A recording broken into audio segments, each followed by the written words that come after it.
Hey, welcome to another class of Tuesday Night Beer School, starring me, Chad of Chad's Beer Reviews, and we got a guest who longtime Chad's Beer Reviews fans might remember. Bret used to be in Albany Brew Crafters, my homebrew club. What's going on, man? Hey, Chad, it's great to see you again. Yeah, I think I remember having you over in my apartment in Albany a few times. I think we did like Goose Island, Bourbon County, and some Yep. other crazy beers like that. Yep. Yeah, I remember you were growing super hot peppers in your apartment as well. Yeah, I haven't done that in a long time. But you're actually a professional brewer now. Yep. Yeah. Started a brewery in 2015, Urban Artifact in Cincinnati, Ohio. Hmm. And you guys do like all wild and sour beers? Yeah. Or We're classifying it as only fruit beers at this point. Mhm. We don't do as much wild, funky stuff anymore just because it doesn't sell super well. So Oh, all really? fruit beers, all of it's sour. Yeah, it's pretty Yeah, great. there's American beer geeks love sour beers now. Like everything is sour now. I mean, I love the wild beers, but um, Same, and so do the brewers, but they just don't sell as well. Those really. barnyard characteristics aren't as popular at scale. Plus, So like you always have to charge a arm and a leg for them too. They're very expensive beers. yes, yeah, take a Hmm. lot of time and expertise to make. Hmm. Oh, by the way, so you're BJCP national, right? No, I'm not national. You're just certified. Yep, yep, Okay. All right. Yeah. Aaron, I think is national, or yes, Don, or yes. one of those guys. Anyway, so um, we're gonna do a trilogy of the Guinness beers, and we're gonna start with regular old. Sorry to be basic bitches here, just regular Guinness Draft Stout, which is the 15B Irish Stout style. Overall impression: a black beer. I'm surprised they mentioned the color. A Hmm. black beer with pronounced roasted flavor, often similar to coffee. The balance can range from fairly even to quite bitter, with the more balanced versions having a little malty sweetness and the bitter versions being quite dry. Draft versions typically are creamy from a nitro pour. That's interesting they put that in there. But bottle Hmm. versions will not have this dispense derived character, except canned Guinness. The roasty flavor can range from dry and coffee like to somewhat chocolatey. Now, before we get into the metrics, let's just go over real quick the comments, history, all that stuff. All right. Traditionally a draft product, modern examples are almost always associated with nitro pour. Do not expect bottled beers to have the full creamy texture or very long lasting head associated mixed gas dispense. Regional differences exist in Ireland, similar to variability in English bitters. Dublin style stouts are use roasted barley, are more bitter and are drier. Cork type stouts are sweeter, less bitter, and have flavors from chocolate and specialty malts. History: the style evolved from London porters, but reflecting a fuller, creamier, more stout body and strength. Guinness began brewing only porter in 1799 and a stouter kind of porter around 1810. Irish stout derived from London single stout or simply porter in the late 1800s, with an emphasis on darker malts and roast barley. Guinness began using flake barley after World War II, and Guinness Draft was launched as a brand in 1959. Draft widget cans, which is what we have, and bottles were developed in the late 1980s and 1990s. Characteristic ingredients: dark roasted malts or grains, enough to make the black beer in color. Pale malt may use unmalted grains for body. That's interesting. Style comparison: lower strength than an Irish extra stout, which we'll be doing next. Darker in color than an English porter. Sorry, I thought this was all one page. All right, so here's our vitals: 25 to 45 IBU. So pretty hoppy, I guess you could say. Hmm. At SRM 25 to 40 SRM, so that's quite dark. And the gravity is interesting because, in the ABV, because it's a fairly light beer as far as alcohol. I believe Guinness is 4.2, 4.3, something like that. Yeah, that's what I remember as well. Four I don't think they two. make, I don't think they make Beamish anymore, but I know you can get Murphy's pretty easily. O'Hara's I can usually get, and a lot of American, uh, you know, craft breweries or microbreweries will do tap only Irish dry styles, especially around St. Patrick's Day. I'm surprised they didn't mention anything in there about how Guinness uses a really small fraction of soured wort in their production. Yeah, There's don't like it's they? like two Yeah, it's percent. like 2% or something like that of it's like an old ale basically. Well, sort of. Um, Yeah, I guess because maybe that's like specific to Guinness and not to the style. I don't know if other brewers do that. When we made a dry stout, we pulled off 7%, soured it on the side, boiled it separate, and then blended them back together to try to replicate that. And Mm. I was quite pleased with it personally, but yeah, I guess most people probably don't do that extra effort that Like Guinness does. a kettle sour or all natural sour? We did an all natural sour for that portion. Mm. You guys still make that beer, or No, oh, it's no. just a one-time thing?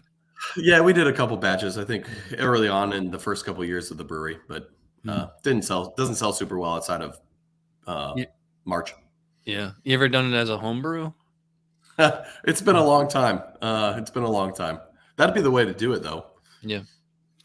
All right. So we are going to pour our beers and we will come right back and dive into the aroma.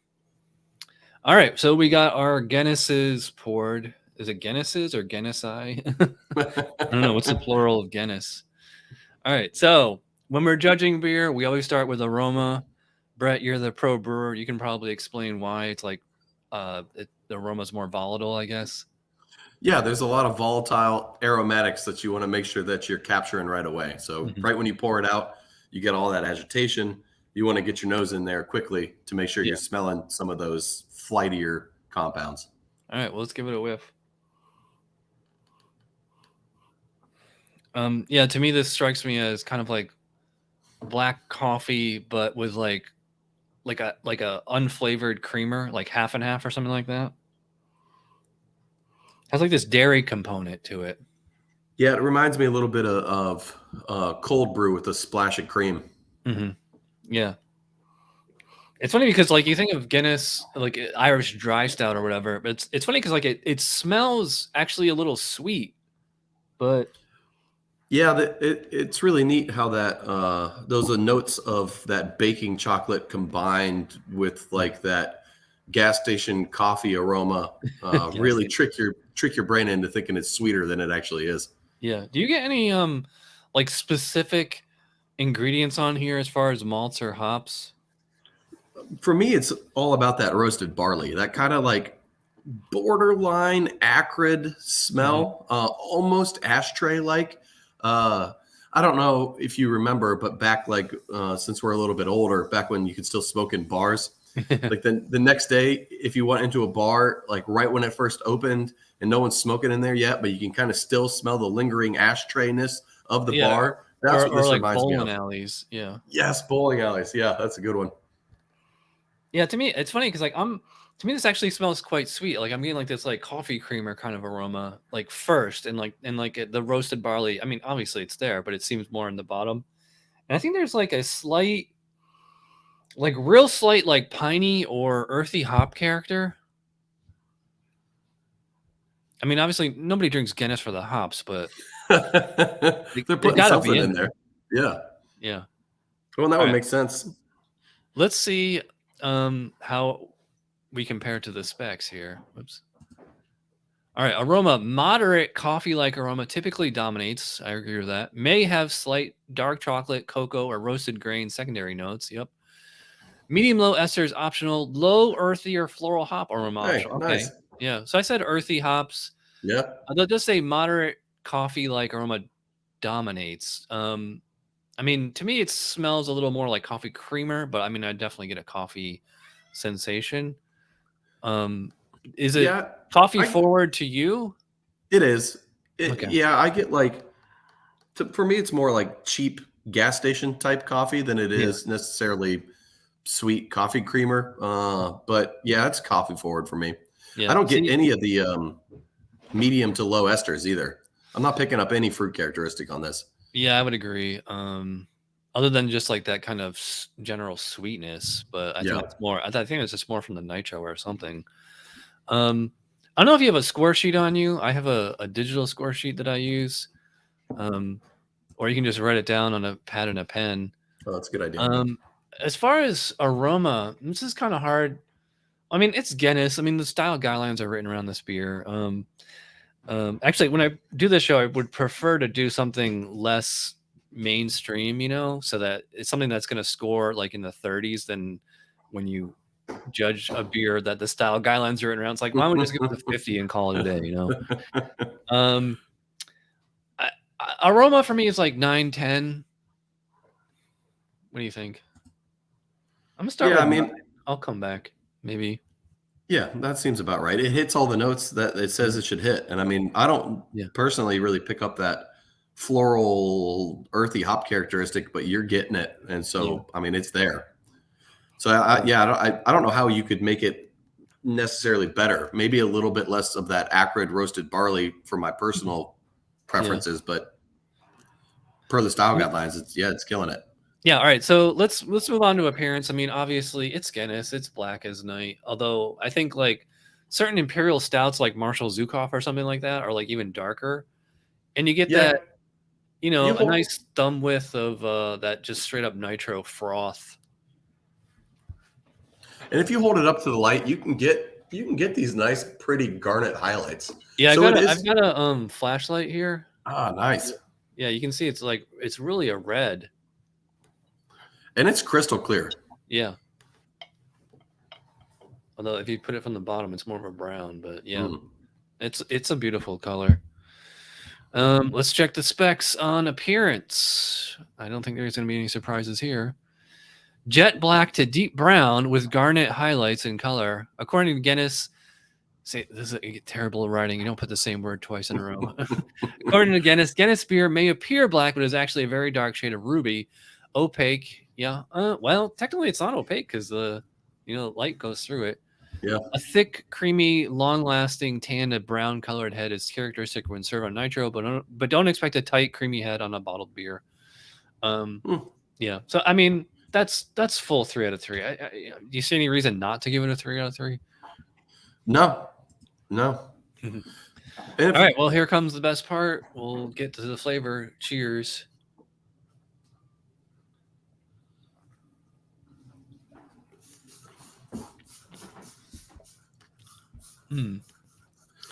My can has been sitting out for probably 20-30 minutes, so this is a little bit warmer than I'm used to drinking it.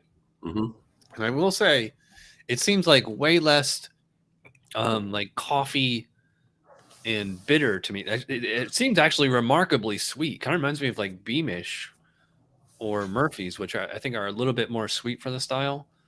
And I would almost, I don't know if I go as far as say it's like fruity, but I mean, it's just like a creamy, slightly sweet, again, like the like half and half coffee creamer.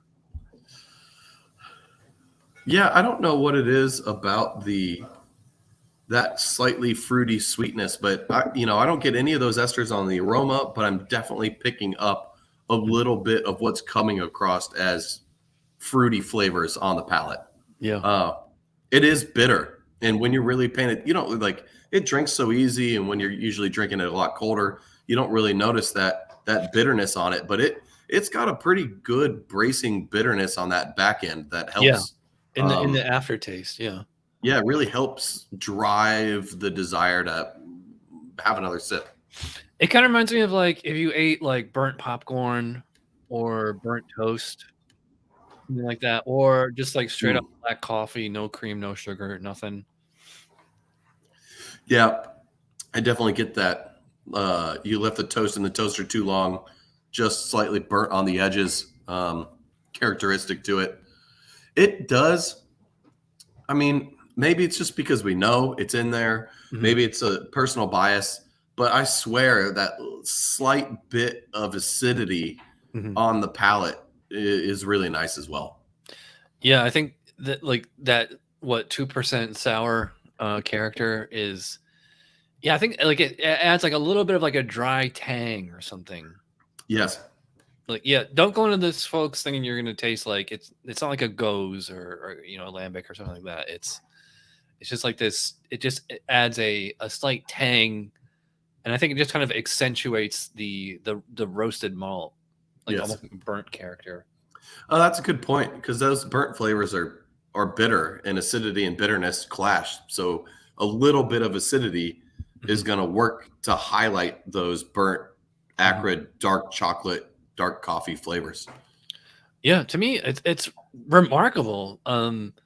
like it is like a kind of fruity melange, almost like that English kind of fruity flavor. Kind of like dried fruits, pitted fruits. Nothing particular stands out to me, and like and I wouldn't say like I'm like, oh, here's cherry, here's fig, or something like that. It's just kind of a melange. Yeah. And again, like half and half coffee creamer, cold brew coffee, kind of like that.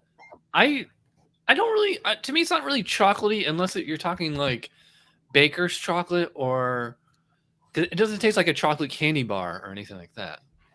No, it'd be like super dark chocolate, or like if you ever made the mistake of trying powdered cocoa, that's kind of the chocolate flavor I get. It's not a sugary chocolate at all. Yeah, like powdered chocolate milk if you just ate the powder. Yes. Yes. Yeah, I haven't had this. Well, actually, that's not true. I had this beer like around Halloween at a Irish bar, and I had it on tap. And I'm gonna have to look it up on Untap. But I remember like at the time that I had it, I hadn't had it in years, and it blew me away how good it was. And even though that was only a few months ago, I'm drinking this now, and it still seems like a new experience. Like I just don't remember Guinness being this sweet. I just always remember it being like bone dry and like burnt popcorn and all that. And this is an interesting tasting experience. Although I will say, yeah, there is like a bitter kind of burnt aftertaste, but it's real easily tolerable. It's not annoying or anything. Yeah, and for how actually dry this beer is, it really does come across as all these impressions of sweeter, fruity flavors and the chocolatey flavors and that creamer like flavor that you're getting. Yeah, I mean they know what they're doing. It's great. All right, so let's talk flavor. Moderate roasted grain or malt flavor with a medium to high bitterness. All right. The finish can be dry and coffee-like to moderately balanced with a touch of caramel or malty sweetness. I would not say caramel. There's typically has coffee-like flavors. I agree, but also may have a bittersweet or unsweetened chocolate character in the palate, lasting into the finish. Balancing factors may include some creaminess, medium-low fruitiness, or medium earthy hop flavor. I'd probably put it like low earthy hop flavor. But and it also says may include, not must include, or something like that. The level of bitterness is somewhat variable, as is the roasted character and the dryness of the finish. Allow for interpretation by brewers. That's interesting that they, I'm not like super familiar with this style, but it is interesting that like they're saying there's like such a range available. I mean, really, what we should do is like have this versus like O'Hara's or Beamish or some other like even American. I think Victory does one. Isn't it like Donnybrook Stout or something like that? Oh, and Brooklyn does a pretty good one too. Yeah. All right. So score on this one.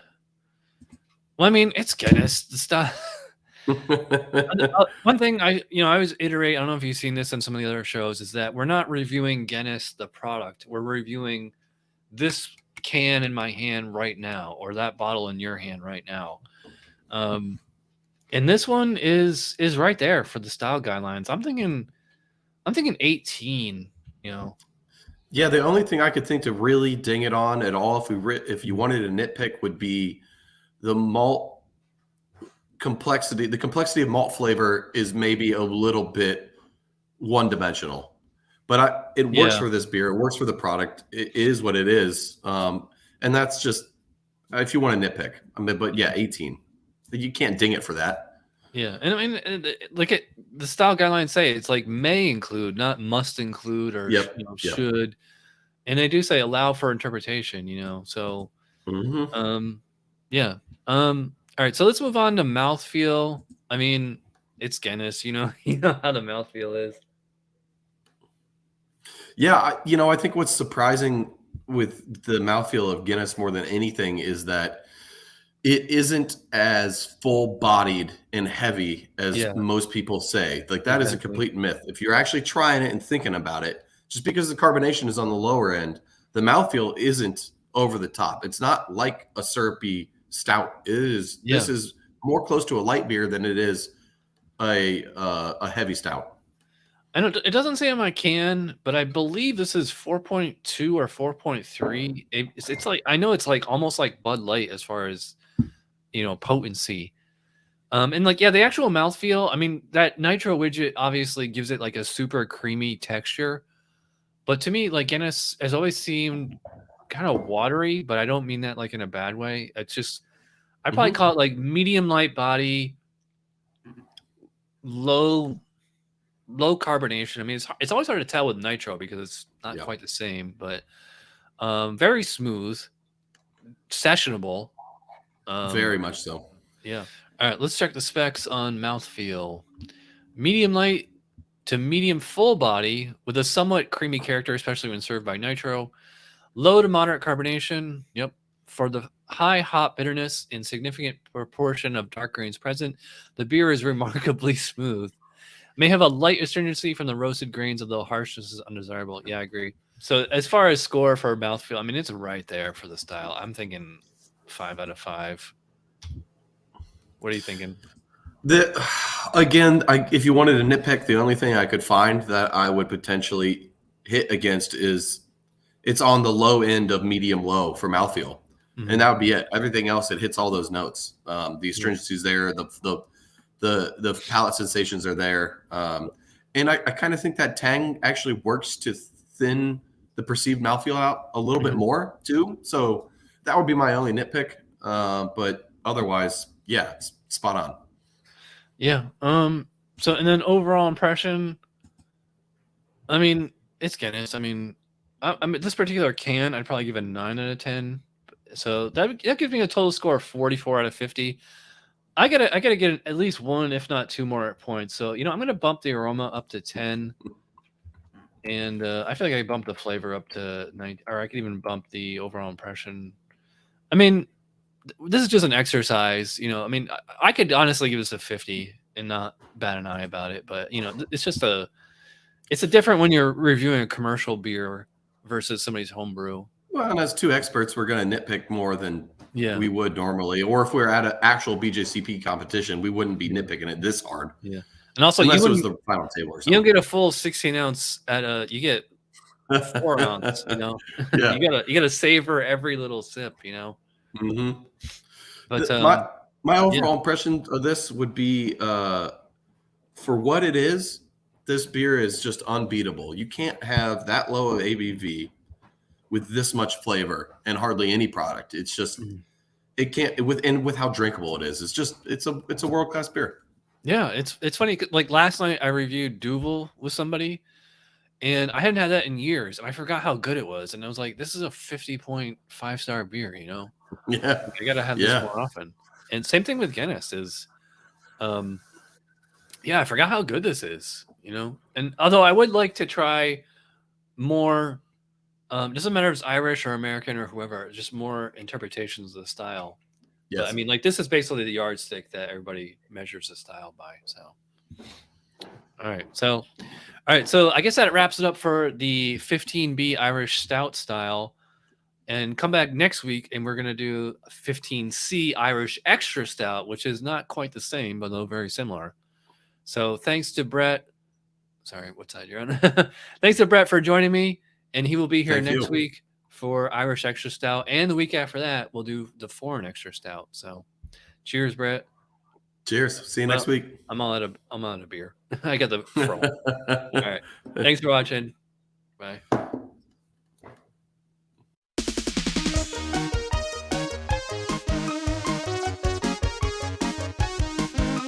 Somebody brewed it. Chad just reviewed it. Thanks for watching Chad's beer review.